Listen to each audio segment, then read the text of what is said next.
I'm so excited to have folks here today. I wanted to thank Oscar Ross for letting us know about Lauren's great work. And as I've talked to him about networks and mathematical modeling and disease spread, he let me know about Dr. Meyers' work. And she's coming here from, I might get some of this wrong, so maybe you'll have it on some of your slides, Lauren, but University of Texas. And also she's been working with the Texas government, doing lots of mathematical modeling. She's been busy. Just in 2021, she's published 5 articles already. And she has one on SARS-CoV-2, COVID-19, that's already got over 450 citations, and that's just from the spring of 2020. So she's been very busy and having a big impact on how we understand the coronavirus. She's coming from Chile, Texas today, and earned her degrees at Harvard and Stanford, and then did a postdoc at the Santa Fe Institute. So we're going to hear her work and on mathematical modeling and disease, and then we'll have time for conversation. So feel free to put in the chat if you have questions. And I'm going to just let you start. If you want to share your screen, you can, or if, I don't know if you want, usually the work is visual. So if you want to share your screen. I will share it. Yeah, I have some slides. Yeah, well, thank you so much, Julia. And thank you, Oscar. It's great to see your name on the list. It's been a while. Oscar and I got to know each other when he was back in, spent some time at UT before coming to Nebraska.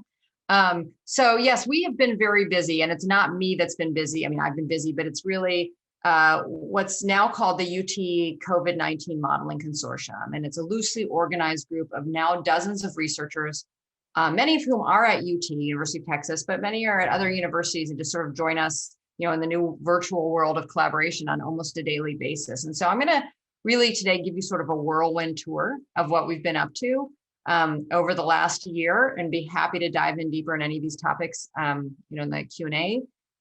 You can try to jump in, although I know that's hard to do on Zoom, hard to get people's attention. But with that, let me just get started. Okay, this is it. Share. You guys see my slides? All righty. Okay, terrific. So I have been modeling pandemics, epidemics, outbreaks for my entire career, going all the way back, if you were overhearing the chit chat before the call, going all the way back to the first project I ever did with the CDC in the year 2000, when I was working as a postdoc at Emory University. And the very first project I did modeling the spread of an infectious disease was looking at, coincidentally, how do we control outbreaks of respiratory infections in congregate living settings like nursing homes, which turns out to be very relevant in today's world of COVID. Since then, done a lot of different work with my postdocs, collaborators, students on many different diseases. And what you see on your screen now is a video of some software that we built in the aftermath of the 2009 H1N1 pandemic for the state of Texas.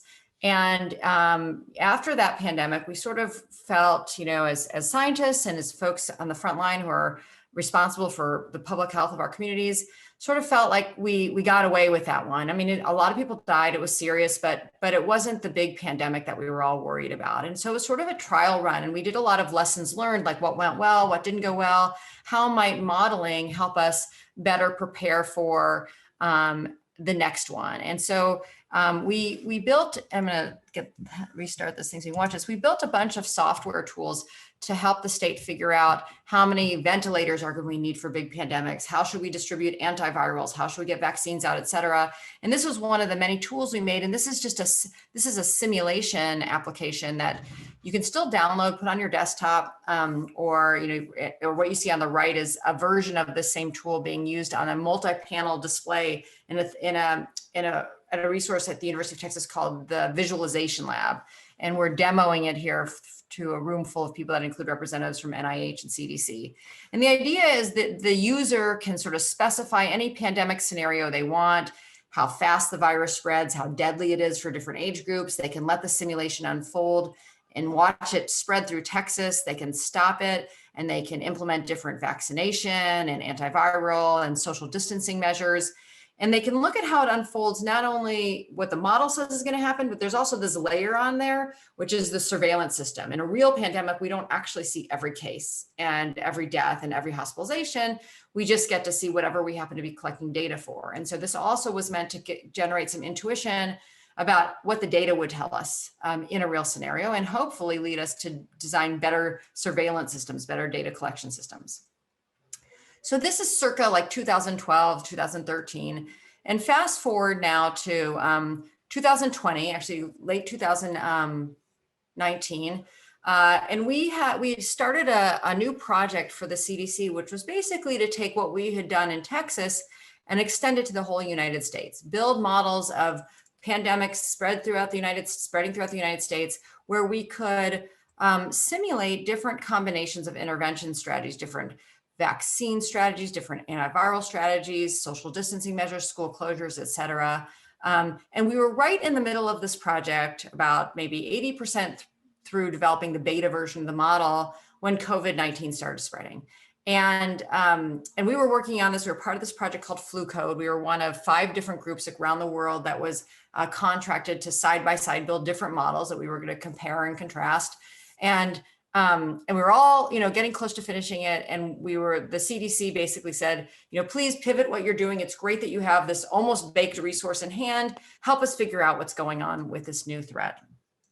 And this is sort of, I'll mention this model again a little bit later on, but this is what was we were in the middle of developing under the hood here. So it was in some sense, it was a network model because we explicitly looked at travel between cities, but in another sense, it was not a network model. Within each city, we used what's called a mass action model, where we model the changing number of people in a number of different disease states. How many people are currently not yet infected? How many people are currently infected and could spread the virus to others? How many people are recovered? How many are in hospitals? And we use systems of differential equations to track those changing numbers of individuals. And that's called a compartmental model. So we had one of those models in each city. We had each city separated into different age and risk groups. That's what that sideways sort of histogram is on the bottom there. So for every city, we had all this detail. We had travel patterns between cities, and that's what was in the model. So we quickly kind of adapted that model to model COVID instead of flu, which is what we were thinking about before January of 2020.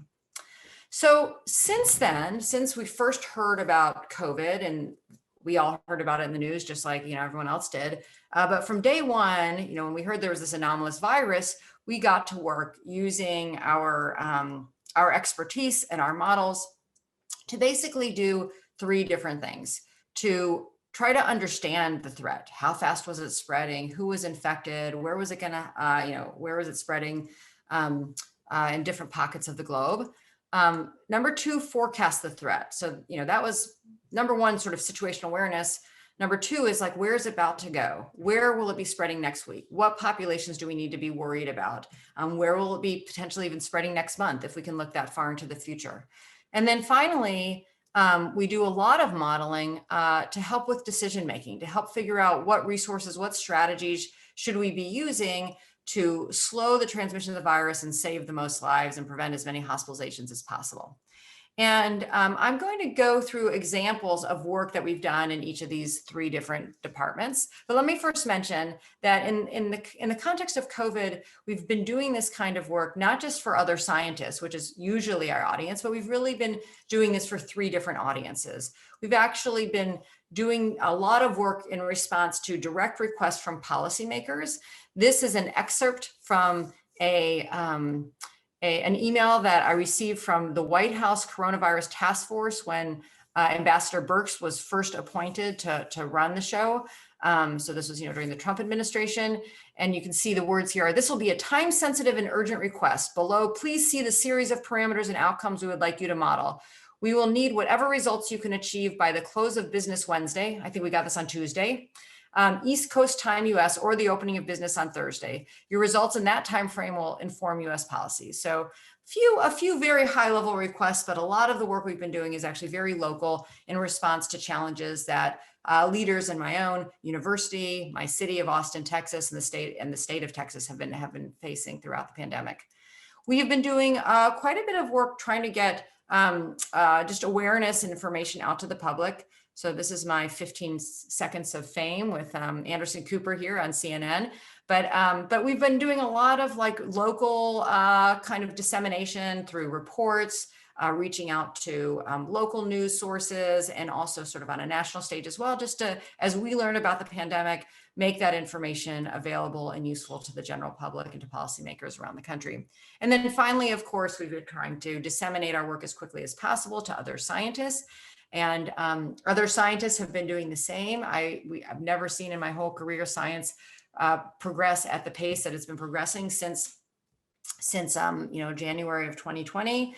I mean, I would say that we've probably done as much work in the last 12 months as we did in the 12 years preceding in terms of advancing our understanding and the methodologies we use to study the spread of infectious diseases. So now back to those three kinds of questions, starting with question one. I'm going to talk about some of particularly the early work we did using very simple, they're barely models, sort of statistical analyses and some simple models to try to just get a basic handle on this new virus that was, threatening the globe before we knew much of what was going on. So this is a map of Wuhan, China, where, the virus first emerged. And when we first heard about the threat in the news, we didn't know how many people were infected in Wuhan. We didn't know how fast it was spreading in Wuhan. And we didn't know where else around China or around the globe it might have already been emerging. And and I don't know if you recall, but like at first the news reported there's a few people infected by this virus. We think they were exposed from encountering, animals in a wild animal market. And then we heard, well, maybe there's some limited person-to-person transmission only in households. And then, before we knew it, there was evidence that it was spreading very quickly. And it was really hard to know what data to trust out of China. So what data could we trust at the time? Well, this is still in January. Well, we sort of felt that the first 19 cases reported outside of China were probably, real and some of the earliest detected cases. And that included some very first case in Bangkok, but also cases in Seattle and Chicago and other parts of Asia and Australia. We had good data just from building models of global circulation of viruses, good data on global air travel between all cities in the world, including global air travel in and out of Wuhan during this period of emergence. And we also, thanks to collaboration with researchers in China, we also had detailed data from a social media platform that hundreds of millions of people use in China that allowed us to estimate daily air, rail, and ground travel between about 370 different cities in China. So using those data, we sort of connected the dots. We inferred based on how quickly we were seeing the virus appear in other parts of the globe, and based on how frequently people were traveling, we used that to sort of triangulate how many people must have already been infected in Wuhan for us to be seeing cases already arriving in these other cities. And what we discovered from this very early analysis was that the virus had already spread fast and far before Wuhan locked down on January 23rd. So this is cumulative cases. Those black dots are the reported cases. As of that January 23rd lockdown of Wuhan, China reported only 425 cases. And right around that time, we estimated that there were probably around 12,000 cases already in Wuhan. So huge discrepancy between what was being reported in China and what we estimated. And now there have been a lot of additional studies that confirm that there was far more virus in the city than was being reported at the time. But this study we did actually in January, sort of on the fly. And we also estimated that by the time of the Wuhan lockdown, there were probably hundreds of other cities that already had brewing outbreaks of COVID-19. The second and most jaw-dropping study that we did in this entire pandemic was the simplest sort of mathematically. It was simply, we collected a bunch of data and we made a graph. And what was the data we collected? Well, working again with researchers in China, there was a group of students who went to the websites of about 18 different public health departments in different provinces in China. And they looked for case reports that were online in Chinese that basically had a couple pieces of information. It said, person A was infected. We think they developed symptoms on a given date.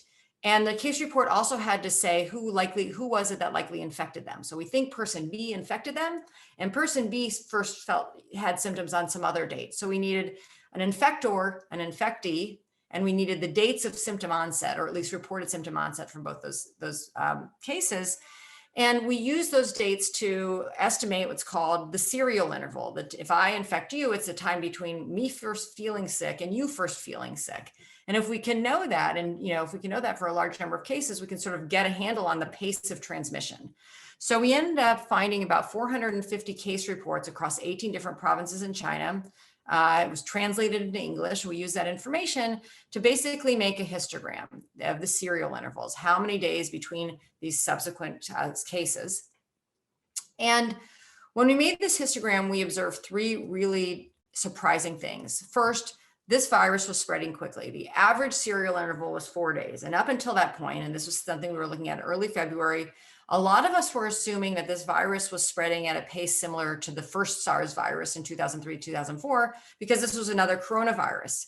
But that original SARS virus had an 8-day serial interval. So somebody got infected, had symptoms, and it wasn't until a good week later that they would infect somebody else. And that gave us time to track down potential exposed cases before they had a chance to infect other people. So we were sort of counting on time being on our side, being able to sort of isolate people before they spread. And what this told us, this fast serial interval, was that time was not on our side, that this thing was spreading at about twice the pace of the original SARS virus. The most alarming observation were these negative serial intervals. This means that I infect you, but you actually develop symptoms before I do, which means I'm spreading the virus before I have symptoms. So this was among the first pieces of evidence that this was a silent spreader, that people were actually infectious before they developed symptoms, and that this was going to be incredibly difficult to contain because we would not be able to identify cases that were spreading the virus. The original SARS virus, for the most part, people weren't infectious until they actually felt sick. So we could actually see the people who were potentially exposing others. And then the last thing was that there were these longer serial intervals, which means that we really do have to isolate people for a good couple of weeks to make sure that they're not still infectious to others. When we first made this histogram and we shared it with our colleagues at the CDC, this was in sort of early February, their response was, "You must have made a mistake. This can't be."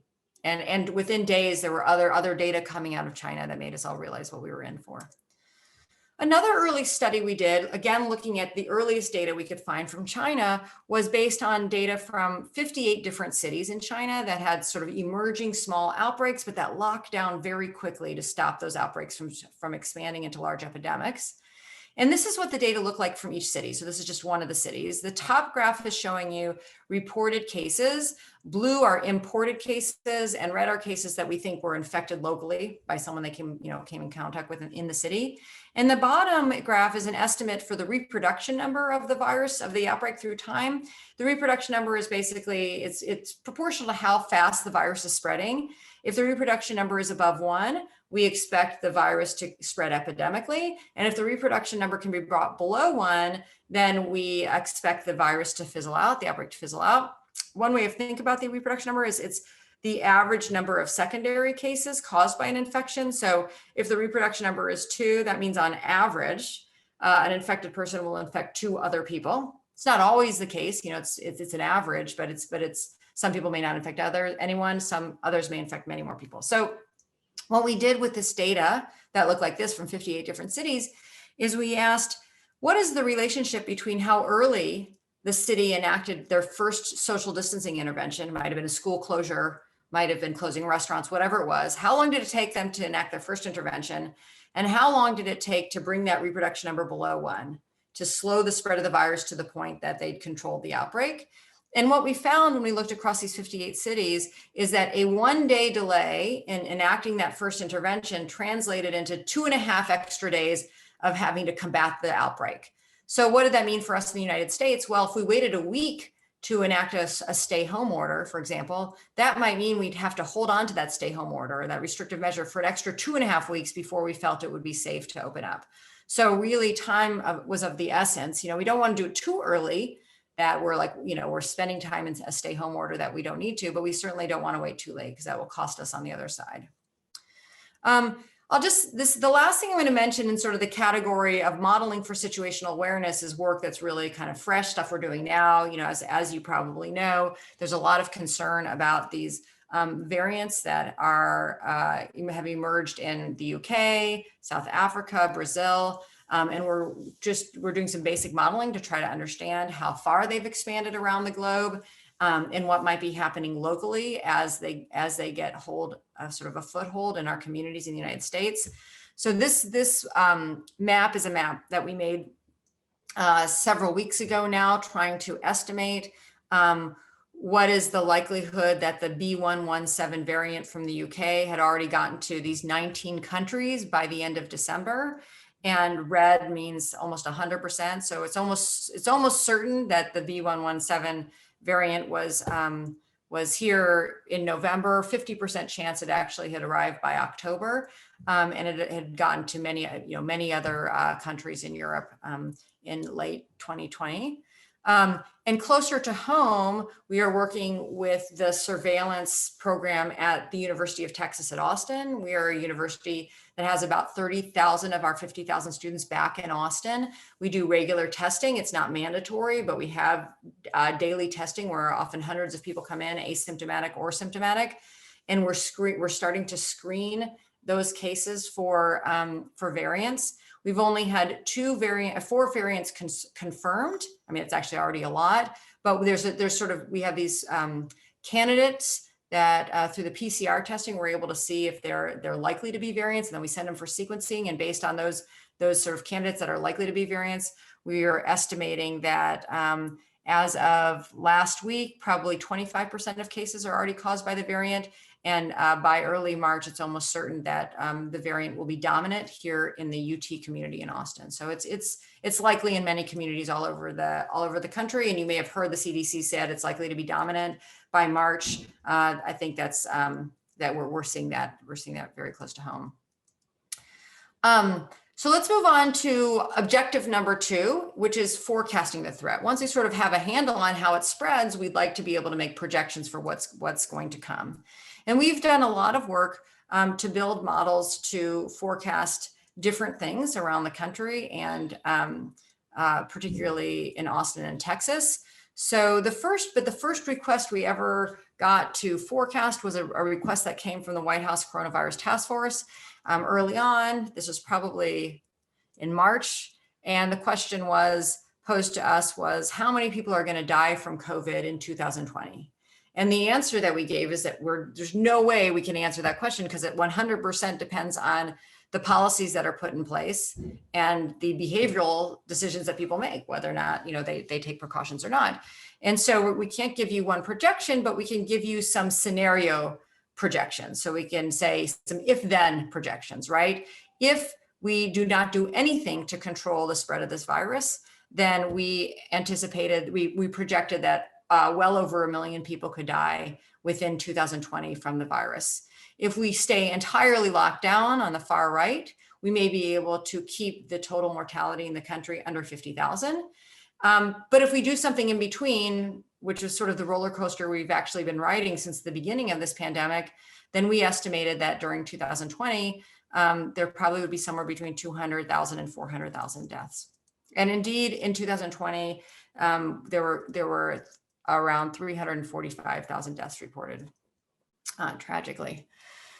So that was the very first forecast, but we again, it wasn't really a forecast; it was a bunch of scenario projections. But we have worked hard to try to, and many other groups around the United States have worked hard to try to build models that really do give us reliable estimates for what's going to happen 1, 2, 3, sometimes 4 weeks ahead. One of the very first models that we built was a model to project deaths. And this is a screenshot from one of the dashboards on our website. This projects deaths from COVID. There's a drop-down menu. This is a US projection, but you can also look at it by state, and about 100 of the largest cities in the country we give specific projections for. And our model, there are many different models out there projecting deaths. Ours was one of the first, and still I think one of the only ones to project deaths, not only based on COVID data, but also looking at cell phone mobility data. So one of the things driving our models at the local and state and national scale is data that's provided to the research community by a company called SafeGraph.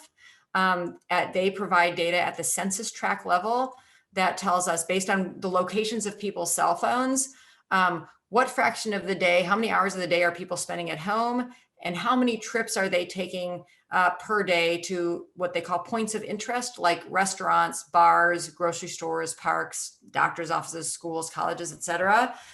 These graphs are a little bit out of date now. I think they only go through sometime in the fall, but this is an example of the data we have for Austin on a daily basis. And you can see the weekend, weekday effect. You can see the impact of different measures throughout the pandemic on how much we go out and about and how much we stay home. As I mentioned, we are just one of many, many groups that are built using different kinds of models to make forecasts. The CDC is curating these different forecasts. This is a screenshot of their death forecasts, but they also have groups submitting projections for cases and hospitalizations. So we are one of many groups contributing to these forecasts. And the CDC is doing what they call ensembling them. They're looking at what all the different forecasts project, and they're using all those forecasts to sort of get some robust, guess for what's going to happen, because no one of these models is perfect. They all have different kinds of data issues, different assumptions, different expertise baked into them. So by looking at them all, they get sort of a better sense of what might happen. But the ensembling is they actually do some averaging. They actually look at the projections of each forecast, and they average what the different models are saying to get kind of a best guess projection. And that's the combined forecast there on the right. We have also built models to locally in Austin and around Texas project what actually people were really worried about, which is how full our hospitals are getting, how many people are going to be hospitalized and end up in ICUs on a daily basis, on a weekly basis because of COVID. And we have a couple dashboards, one for Austin, one for Texas. And at the top of our dashboard, we give 3 key indicators. We estimate the reproduction number of the virus, along with the confidence interval. So that's what you see in the upper left. And remember that reproduction number of 1 is a critical threshold. If it's below 1, then the pandemic is in decline, or the wave is in decline. And if it's above 1, then it's growing. But you can see there's a lot of uncertainty. So, today's estimates, we have a reproduction number of 0.82, but our confidence interval goes a little bit above 1. So we think it's declining, but there's still a chance it could be increasing. The probability the epidemic is growing, that's that middle one, is 9%. So we're feeling pretty good that we're in a declining phase. And our estimate for the 14-day change in infections in Austin is that we're 30% fewer infections today than there were 2 weeks ago. And then we have a bunch of graphs that look something like this. This happens to be our projections for COVID-19 hospitalizations in the Austin Round Rock area, which is a population of about 2.2 million people.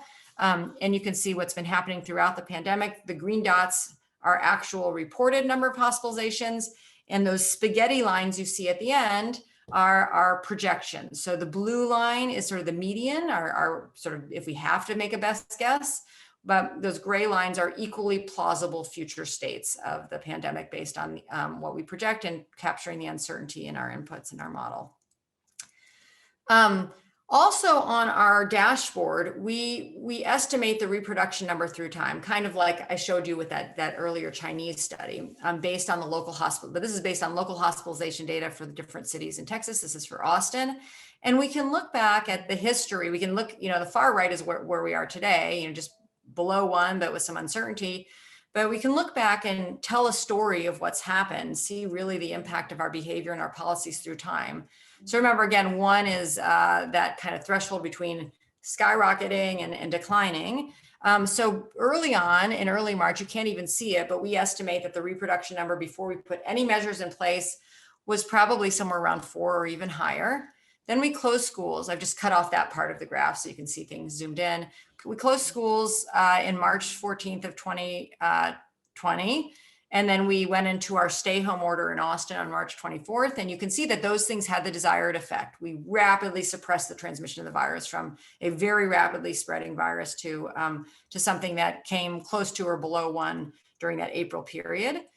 And then with the Trump's reopening of America, Texas signed on as one of the most aggressively reopening states. So we reopened starting on May 1st, and then we opened more on May 18th. And we see the consequences of those reopenings with the summer surge that peaked in July. As our ICUs and hospitals started to fill, the governor gave local authorities some freedom to lock things down, even though they were really still trying to keep things as open as possible. And then when things really started getting bad, and particularly in other parts of the state, We had state bar closures, state face mask orders, and all of those things together had the desired effect of controlling the summer surge. In Austin, we had 30,000 kids return in September, and we sort of, we had kind of things creep up in the fall. The reproduction number got well above 1, and sort of as we moved into late fall, early winter, which led to the winter surge in hospitalizations. You can see Thanksgiving was kind of a local low point, but following Thanksgiving, you see this real increase in the reproduction number to quite a high number, well above 1. You see also kind of a little blip in Christmas. By this time, we were really seeing our hospitals pretty full. So Austin went into a stage 5 order between December 23rd and February 9th. We finally came out of it. And we'll talk a little bit more about what this means, but we didn't have the authority in Texas to really force people to stay home because, we have some pretty strict rules about what we're allowed to do to keep the economy and society open. But there was a lot of messaging around people, asking people to really do their part to kind of lay low. And that stage 5 had the desired effect. We're out of it now because things have really calmed down since January. Okay, so finally, let's talk about modeling to help make decisions and contain the threat. So let's the opposite of fast forward. Let's rewind to May of, or actually late April of 2020. So we were in the stay home order, but we knew that the state and the country was going to really aggressively try to open things up on May 1st. And the local authorities in Austin asked our modeling group what might happen if we do nothing, if we let people go back to life as normal. Maybe people are a little more cautious. And this was the kind of projection we made. And this was not doing absolutely nothing. This was basically wearing some face masks, staying home a little bit, but not a whole lot. And our projection, if you see on the far left, there's some little red dots. That's where we actually were at the time. That was the real data. But what we were projecting if we did absolutely nothing and things just opened up was that we would have a huge surge in hospitalizations. That's what this graph is. That far exceeded hospital capacity, not even accounting for the excess morbidity and mortality when your hospitals are full. We were projecting, way more than 3,500 deaths, which is a lot of deaths for Austin, Texas, in that short period of time. And this was definitely untenable. Like nobody wanted this future. And so the question was, we're not allowed to stay closed by law, because Texas was opening up. But we wanted to, and we couldn't count on people just behaving the way they were going to be asked to behave. And so what could we possibly do to avoid this future situation, to make sure that we at least have kind of a working healthcare system, right? Because if we ever get to the point where we have 4 times as many patients as our hospitals can handle, a lot of people are going to be dying for all sorts of reasons that didn't have to die. So we worked very closely with city leadership. So I've been working with, I've been serving on they call it an executive task force for COVID for the city since April. Depending on the time of COVID, we meet either twice a week or 3 times a week. It's the CEOs of all area hospitals, the mayor, the county judge, other researchers, the dean of our medical school, et cetera, all working together to kind of make sense of the data, collectively make policies, and just sort of navigate the threat in a way that is very much informed by data and science. And so we worked together in April to try to figure out what kind of policy were we going to enact to just figure out, to sort of navigate the months ahead. And so the first thing that we did was just sort of articulate what are the goals. Whatever policy we come up with, they got to be oriented towards achieving something. So what are the goals going to be for our community? And we would have liked to say prevent all deaths, but that would have been really impossible to achieve without changing the laws of the state. And so we had to come up with goals that everybody would agree with, including the state leaders, and that would be sort of attainable. And so we decided that the goals were to keep hospitalizations under capacity. We never want to be in a situation where our hospitals look like we were seeing, in New York and Italy in the early days, where there are people just not able to get care. They're in the halls, et cetera. So we wanted to keep hospitals under capacity. That was our number one public health goal. But on the flip side, we wanted to keep the economy and the society as open as possible. We want to absolutely minimize the number of days or number of weeks we're under restrictive orders. So those are sort of competing goals, right? Keep things as open as possible while ensuring the integrity of our healthcare system. So what kinds of policies could we use to achieve those goals? Well, there's all sorts of options. There's face masks, there's social distancing restrictions, stay home orders, the full gamut that we have seen throughout the pandemic. And at the end of the day, we sort of came up with what a lot of different cities and countries have done, just sort of like different levels of strictness, right? I mean, stay home orders are the most strict. We want to avoid those if we can. Face masks are something we can do kind of across the board, but you hear these things like 25% or like 75% restaurant occupancy, 50% restaurant occupancy, 25% zero. So there's sort of like different levels of combinations of strict measures. So those are the options. We have different levels of measures. As you move up, they become more costly, but more effective in terms of mitigation. So we sort of designed policy options, we came up with goals, and then we used modeling to answer two questions. One is, what data should we be tracking to know the state of the pandemic, to know what we need to do any particular day or any particular week? And once we decide what data we're going to track, when exactly will we move to different levels of measures? When exactly do we need to tighten measures, or can we relax measures? Because the data tells us things are either going in the wrong way or they're going in the right way. And the answers we came up with are to track daily COVID-19 hospital admissions. And this was after really looking at all the different data we could be tracking, right? A lot of attention has been paid to looking at number of cases reported, positivity, total number of people in hospitals, total number of people in ICUs or for COVID, number of deaths, right? And so we looked at all the different sort of candidate data sources, and we found that hospital admissions, which is the number of people entering a hospital on a given day for COVID, was the most reliable data source. It told us how many people were recently infected. If you look at total number of hospitalizations, some of the people have been in the hospital for weeks, some have just gotten there. So it's a little bit hard to tease out from that what's the recent change in the transmission rate. So if you look at just who's coming in, it tells us something about the recent change in the transmission rate. And it's also, if you can, early on, if it was hard to get this data from hospitals, but if you could get the data from the hospitals, you get them reported, it was pretty comprehensive. If you look at case data, not everybody goes to get tested who's sick. But if you look at hospital admissions data, everybody who's sick enough to go to the hospital, you'll see them in the admissions data. So it's more comprehensive, a little more real time than total hospitalizations and deaths. And then when do we actually change which measures we have in place? Well, this was sort of the hard work of the modeling, where we use supercomputers and optimization. We would actually figured out specific thresholds that when the hospital admissions crossed those thresholds, we could either needed to tap on the brakes, or we could take our foot off the brakes, depending on how things were going. So this kind of discussion and analysis led Austin to develop the policy that's been in place since May, or maybe even, I can't remember the date this came out, maybe even late April. This is a city managed, this is the city's dashboard, not our dashboard. And what you see here is that data that we decided we would track. The y-axis here is the rolling 7-day average of hospital admissions. And since May, all area hospitals have been reporting that to the city and sharing with us on a daily basis. It is not data that was typically shared until recently, or available until recently in the United States.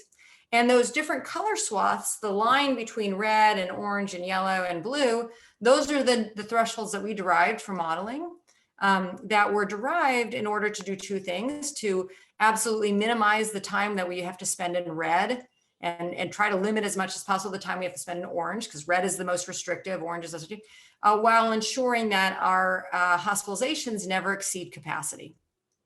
And this policy has been governing our different stages since May, and arguably we've been doing a decent job. So this is ICU patients through time, and as I mentioned, so it turns out that the total ICU capacity for COVID patients in Austin is right around 200, and we designed the thresholds to ensure that we don't exceed that capacity of 200. And as I mentioned earlier, we went into stage 5. We went into that red on December 23rd and came out on February 9th. And what you can see here is that we just skated right under that capacity. And in Texas, we have an order, an executive order from the governor called GA 32. Even though they want to keep things as open as possible, when our hospitals start getting full across the state, we are automatically, once it gets to a certain point, wherever you are, they suddenly put restrictions on elective surgeries, and they also put restrictions on occupancy in restaurants and bars and other retail venues. And when you look across Texas, Austin was the last city to have to go under this order and the first city to come out. So we also achieved that second objective, which was to be under these restrictive orders for the shortest period of time possible, right? And that sort of goes back to that very early study in China about timing it just right, so that you don't do it so late that you end up in a bad situation, but you do it early enough that you protect your healthcare system, but also you ensure that you don't have to keep the restrictive orders in place for very long. So the work that we've been doing in my lab in the consortium, I'd say over the last couple of months, has really focused on current challenges. And I'm just going to mention these very briefly. We've done a bit of modeling around who do we prioritize and what is important when we think about rolling out vaccines. And some of this work was done in response to a request from the CDC, who worked with the authorities to decide on the 1A, the 1B, the phase 2 prioritization for the vaccines. We didn't actually do the primary analysis. We were just actually asked to sort of validate what the CDC did with their own models. And this is really just sort of good practice. No one model is perfect. And so they asked us to do some analysis to make sure that what they were getting was consistent with what others are getting. And so this is the kind of analysis we did. This is projections of deaths per 100,000 under different vaccine rollout scenarios. The black is if we assume no vaccination, and you can see that we're projecting that the pandemic will start to dissipate on its own once enough people have become infected. But if we roll out earlier, starting the rollout in mid-January, then that's the purple line. We can really kind of suppress transmission earlier. The peak will be lower, it'll be earlier, and there'll be a lot fewer people dying. If we wait to roll out in February, then we won't have nearly the same public health benefit of the vaccines. And what we found, we did many other scenarios. We considered many different prioritizations, who goes first, over 65, high risk, et cetera. What we found was that the speed, whether we get it out, in January or February, we get more people yesterday versus today, is way more important than who we prioritize and how many people are actually willing to take a vaccine. It's really just getting it to as many people as possible. And the take home from that is that while prioritization is good, we should be protecting the people most likely to die quickly. We should at the same time be ensuring we're using all the doses we can. So that means maybe taking hybrid approaches, which some cities and some states have begun to take, where yes, we're prioritizing the 1A, the 1B, but any leftover doses, any additional capacity, we should be giving them to anyone who's willing to show up. A second thing is, and this is something that's been discussed and even adopted by other countries, is a question of whether we should be giving people first doses before we give people second doses, right? So 10 people came in for their first doses this week. 4 weeks later, we have 10 doses. Should we give those 10 doses to those original people, or should we give them those 10 doses to people who haven't yet gotten their first dose? And actually, there's a lot of uncertainty about efficacy after just one dose, but there is some data. Our projections are that if we the one dose approach actually would be better from a public health perspective in terms of slowing the transmission and saving lives. However, there is a lot of uncertainty. It hasn't been validated by clinical trials, and hopefully we just don't have to make that decision. Hopefully we have enough vaccines going out that we don't have to make that choice, that we have enough in a given week to give everybody their second dose, as well as vaccinate a lot of people with first doses. But this is certainly, these kinds of questions are things where modeling can kind of help kind of tease out things that are very quantitative. Number two, one thing that's certainly been on our mind, I talked a little bit about our work on estimating how widely the variants are already spreading in the United States. But one of the issues that we're facing, the reason we don't know that much about what these variants are doing is because we really are not doing that much sequencing. We're not doing that much testing for variants. And way back before COVID, about 5 years ago or so, we built some online calculators for the CDC to help them figure out how many influenza, how many flu specimens should they be sequencing in order to detect anomalous flu viruses, like possibly pandemic flu viruses or ones that are resistant to drugs, as early as possible. And the CDC asked us whether these calculators would apply equally to COVID in helping them figure out how they should be, how many specimens they should be sequencing to detect variants. And if so, whether we would sort of repurpose those calculators for COVID. And the answer was yes. It was almost the exact same calculation. And so we just put a different wording on there. And we recently put these calculators online. So this first calculator is how many SARS-CoV-2 positive specimens should be sequenced to detect a variant. And the person who's using this can, on the x-axis, it's how early do you want to detect the variant? Do you want to detect it when it's 1 in 100? Causing 1 in 100 infections in my community? Is it when it's causing 1 in 1,000 infections in our community? How early do we want to detect it? And depending on how early you want to detect it, this recommends different sample sizes. So for example, what you see that box there, that's like a mouse over, you get to see what the values are. So my mouse here was on detecting it when it's 0.1%, 1 in 1,000.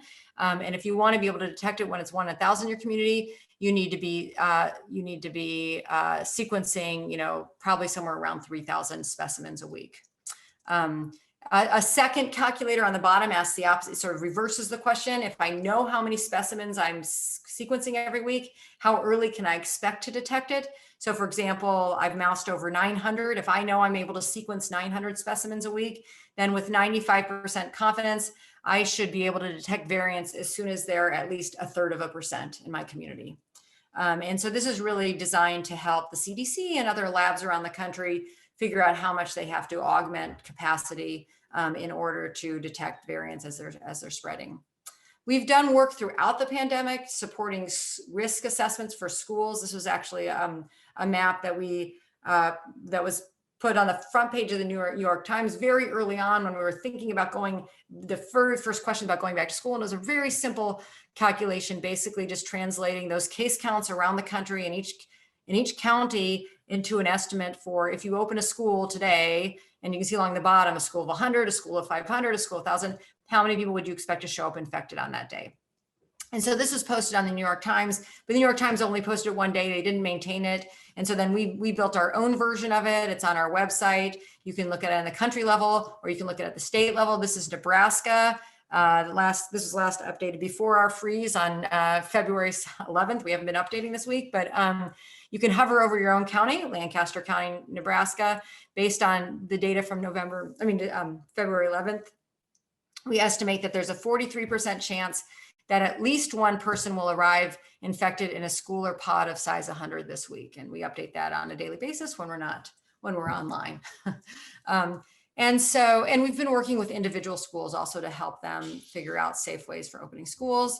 And finally, I'll mention the other thing that has really been kind of a focus for us is thinking about how we can use surveillance testing. So that's testing asymptomatic people to help slow the spread of the virus in general in communities, but specifically in schools and in nursing homes and in prisons. And this is a paper we just published a couple of weeks ago that looks on a national scale, an economic analysis of whether we should be testing and how many people we should be testing. And the idea is we're just like testing people every week, every month, every single person who is asymptomatic or not. If they test positive, we ask them and their household to isolate for some period of time. And what we find is that almost all scenarios, in the end, it's way more economical to be, even though it's really expensive to ramp up testing. If you think about if you turn lives lost and hospitalizations into dollars, you realize it's much more economic to do this than it is to not. But specifically how much testing we should be doing and how long people should be isolated really depends on how fast the virus is spreading in the community. So this is a table showing different rates of transmission in terms of that, reproduction number, all the way from just above 1 to very rapidly transmitting. that first column, test frequency. So if it's not spreading that fast, the recommended sort of optimal strategy is just testing people once a month. And then the faster it's spreading, the more frequently you should be testing people. And the isolation period for people who test positive, because there's a cost to isolation, people lose wages, kids can't go to school, depends also on how severe the virus is spreading in the community. And on the right, we give a threshold, like for example, that $75 threshold means that as long as an individual test costs less than $75, it's cost effective for us to be testing everybody monthly and isolating people for 1 week following a positive test. So with that, I mean, there's, I think we all know, but what's the path forward for us as individuals and communities and scientists who are trying to get the good word out? Everybody should get vaccinated as quickly as possible. Testing is a good thing. It's a way to safeguard kind of bringing people back to school, back to work. It's a way to actually allow us to open up more in communities that still have a circulating virus.